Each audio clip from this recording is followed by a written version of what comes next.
Hello bachcho, let's read a given question. The question says a metal sheet with a circular hole is heated. The hole option A gets larger, option B gets smaller, option C remains of the same size, option D gets deformed. So in this question we need to understand about basically the bounded length. We can say about the concept of bounded length. Let's suppose we have a disc, okay, and or we can consider a sheet, metal sheet, and in this metal sheet we are considering let's say 2 points A and B. all right, अब ये let's say and इस sheet का हम temperature बढ़ाते हैं from T1 to T2, ठीक है ना. सो फिर क्या होगा, in this case areal expansion will come into consideration और ये शीट का साइज बढ़ जाएगा थोड़ा सा, विच इज़ वेरी इनसिग्निफिकेंट, लेकिन यहाँ पे हम थोड़ा सा समझने के लिए वी आर ड्राइंग इट अभी का. सो ये बन गया. अब also we can say clearly it can be also visualise के ये ए और बी का पॉइंट के बीच की डिस्टेंस है, दिस विल ऑल्सो भी इंक्रीज.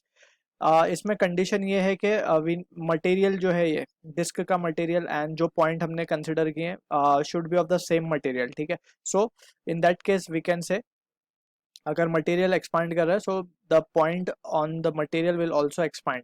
सिमिलरली अगर हमसे बोला गया in the question a metal sheet with a circular disc, circular hole, so we can say let's suppose we have a metal sheet और हम इसमें एक होल कंसिडर कर लें, ठीक है. So this whole let's suppose इसका रेडियस है small R and we can clearly see अगर इसका टेम्परेचर हम T1 से T2 बढ़ाते हैं शीट का, so we can say R will also increase, ठीक है ना. R will also increase, so we can say the size of the hole will becomes larger, ठीक. So from this we can say option A हमारा correct होगा. Also this question can be understood using the isotropic property of material. जो अगर material isotropic है that means जैसे हमने discuss किया गया सेम मटेरियल का, सो वी कैन से इन दैट केस जो हर पॉइंट की प्रॉपर्टी जो होती है सेम होती है. मीन्स अगर एक पॉइंट यहाँ हर डायरेक्शन में डिफॉर्मेशन प्रॉपर होगा, मतलब सेम होगा, हर पॉइंट पे deformation will be equal. So that is the meaning of isotropic. So अगर ये शीट हम हीट कर रहे हैं सो हर डायरेक्शन में इसका जो डिफॉर्मेशन होगा that will be same. So also we can understood from that point of view also. So option A हमारा जो है correct answer to this question. I hope you understood the solution. All the best.